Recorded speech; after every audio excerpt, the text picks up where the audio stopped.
Computing expectation damages, restrictions on expectation damages, foreseeability, and no, this is just computing expectation damages. When are we protecting, what are we protecting when enforcing contracts? To understand what we are trying to protect, we need to look at what damages we award when finding breach of contract. So these are Fuller's 3 interests, and they are restitution, reliance, and expectation interests. Restitution interest is pay me for unjust enrichment. The object here may be termed the prevention of gain by the defaulting promisor at the expense of the promisee. More briefly, the prevention of unjust enrichment. Then we have reliance interest, and this is pay me for the promise relied on. We may award damages to the plaintiff for the purpose of undoing the harm which his reliance on the defendant's promise has caused him. Our object is to put him in as good a position as he was in before the promise was made. And then we have expectation interest, what you would have received had the contract been performed. Here, our object is to put the plaintiff in as good a position as he would have occupied had the defendant performed the promise. So restatement 347, the measure of damages in general. And this is expectation. So subject to the limitations stated in sections 350 and 353, the injured party has a right to damages based on his expectation interest as measured by the loss in the value to him of the other party's performance caused by its failure or deficiency, plus any other loss, including incidental or consequential loss caused by breach, less any cost or other costs that he has avoided by not having to perform.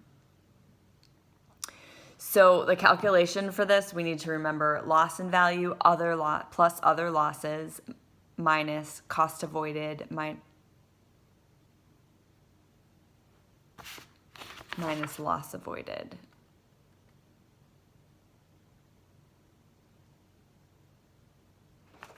Okay, so loss in value is the value of what was to be tendered, what was what you were supposed to give me, minus what you did give me. Because if you were given something, then that isn't a loss in value because you got it, so you'd subtract that from what you were supposed to get originally. Plus other loss, so these are incidental damages and consequential damages. Incidental are like broker's fees, and consequential are damages of like damage of a defective product. And then minus cost avoided. So if you didn't finish a job, you probably saved some of that overall cost because it would have cost you to finish the job. So cost avoided, and this is in total breach, remaining performance not completed by injured party. What would it have cost me to finish the contract? So you subtract that out because you didn't lose that money. And then loss avoided, if you reuse of resource for other profit-bearing purposes, mitigation, selling products not used. So here's a hypo. Owner hires builder to construct a building for a total of $200,000. The estimated total cost of construction is $180,000. The owner breaches by unjustifiably terminating the contract when the work is partly done. At the time of termination, the owner has paid $70,000 for work done, and the builder has spent a total of $95,000 for labor and materials, some of which are incorporated in the partially completed building. After the owner's breach, the builder is able to resell $10,000 of material purchased for the project. So the loss in value is the $200,000 it was supposed to be minus the $70,000 that they were already paid, and that equals $130,000. This is backwards, so sorry. The other losses, we didn't have any other losses.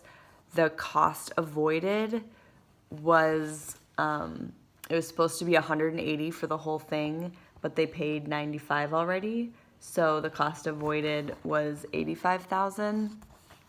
And then the loss avoided because they resold stuff was 10,000.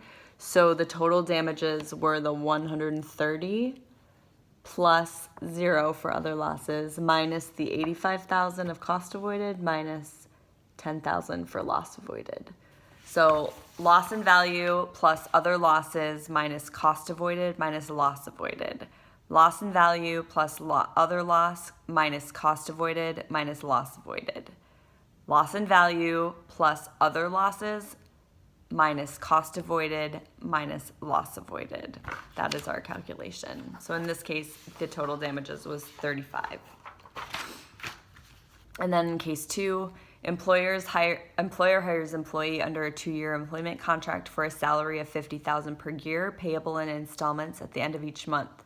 6 months after the employee starts work, the employer wrongfully discharges her. The employee looks for work for 3 months but is unable to find a job. Finally, she hires an employment agency, paying it a fee of $1,000. 3 months later, she obtains a job similar to the one from which she was fired, paying $45,000 a year. So what are the expectation values? Okay, so a 2-year contract for $50,000 each year would have been $100,000, but she worked 6 months of that, so that's $25,000. That the loss in value was a total of $75,000, and then you have other losses. She paid the $1,000 broker fee, so that loss in value plus other losses is $76,000. Anyway, cost avoided, she didn't have any costs avoided, and the loss avoided is the new contract for $45,000 a year. So loss in value was 75, other loss was 1,000, so that's 76,000, and then you minus cost avoided, which is 0, minus loss avoided, which is 45, which means that she can sue for 31,000 is what she lost from their breach of contract. And that's what she expected, making it an expectation value. Then we have Krabby's. Damages equals contract price less resale price. So if you're dealing with real estate, you have a little bit of a different issue because most of the time they keep the real estate. So you don't get the full value as if you lost the real estate as well. So damages, or if you sold it, like you get the resale price. So like someone who you breach from, like if they breached, they don't pay for the whole thing and you keep it and then sell it again. That's not a thing. So don't make that mistake. It'll be way too much. So damages equal contract price less resale price. So resale price of house equals evidence of value of house at the time of breach. So if too much time passes, then resale price can no longer serve as good evidence of fair market value at the time of breach. However, a court finds that amount of time that had passed did not undermine the evidence provided by resale price. So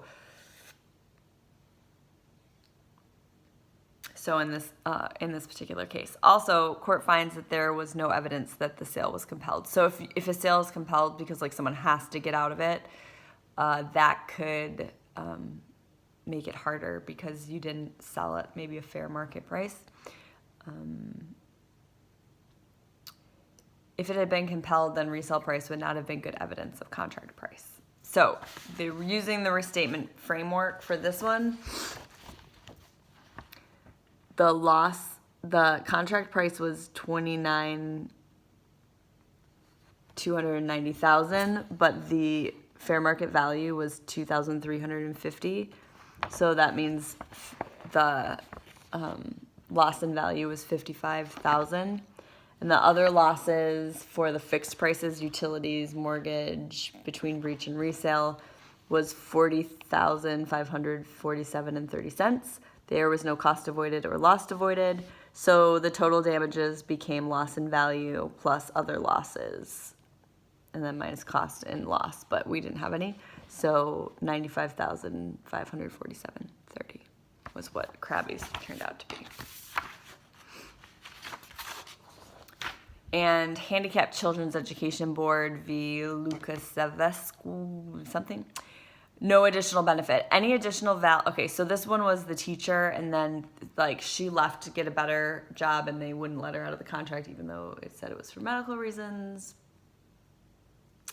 So the school got a new teacher. They didn't buy a new teacher. They got a new teacher, but she was actually more qualified, and so the original teacher tried to argue that, like, yes, you paid more, but you retained a bit, like, but you were benefited more. And they said, no, we didn't need that benefit. That benefit was only undertaken by us because you put us in the position to need to hire someone, and there was no other option. So they said any additional value the board may have received from the replacement's greater experience was imposed upon it and thus cannot be characterized as a benefit. And this is also said must mitigate damage. The employer must attempt to obtain equivalent service at the lowest possible cost. So mitigating damages, which we'll talk about more further down the road. So American Standard v. Schechtman was the grading of the property. It's kind of a weird order in my mind. So this goes back to our Jakob and Young case, where they didn't do, anyway, so there was express condition must be satisfied, but when it wasn't satisfied, the conduct after the date of satisfying the condition showed that the condition had been waived. So look for that on an exam. How should we calculate damage? Option A, cost of completing performance, or option B, diminution in value. So in Jacobi, they used the diminution value because it was only like $50 or something crazy, and it would have cost $70,000 to fix. This case went the other direction. So there's some rules that we have to work with. The general rule to calculate the damage in this type of case is in the usual case where the contractor's performance has been defective or incomplete, the reasonable cost of replacement or completion is the measure. So that is what happened in American Standard. It is not what happened in Jacobi. Economic waste exception. When, however, there has been substantial performance of the contract made in good faith, but defects exist, the correction of which would result in economic waste, courts have measured the damages as the difference between the value of the property as constructed and the value of if performance had been properly completed. So Jacobs used the economic waste exception. But the general rule is if you didn't do it how you were supposed to, you need to redo it. When does economic waste exception apply? Option 1 generally entails defects in construction which are irremediable or which may not be repaired without substantial tearing down of the structure. Or option 2, where the breach is of a covenant which is only incidental to the main purpose of the contract and completion would be disproportionately costly. Courts have applied the diminution in value measure even where no destruction of the work is entailed. So if it's incidental, they might say, okay, even if it wouldn't need to be taken down. Holding economic waste exception does not apply to the American Standard v. Schechtman. Reasonable cost of completion was the natural and foreseeable damages caused by the breach.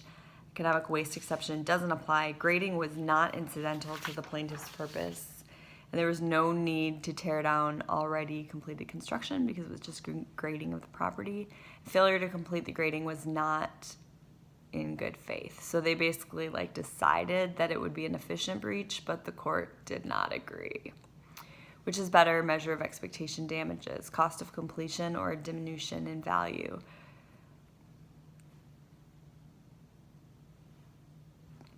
Cost of completion versus diminution in value. Justifications for cost of completion.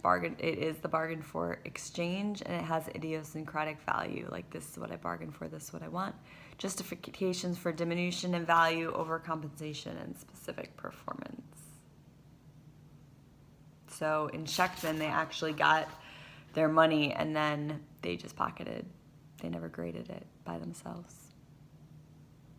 which is exactly what was said would happen. So And it would have cost 70,000 or 90,000 to grade the property, but the property's worth would have only gone up 3,000. So they were like, we're happy to give you the 3,000. We're not grading the property. And the court said, bargain for exchange. You're going to pay the 90,000. Lame.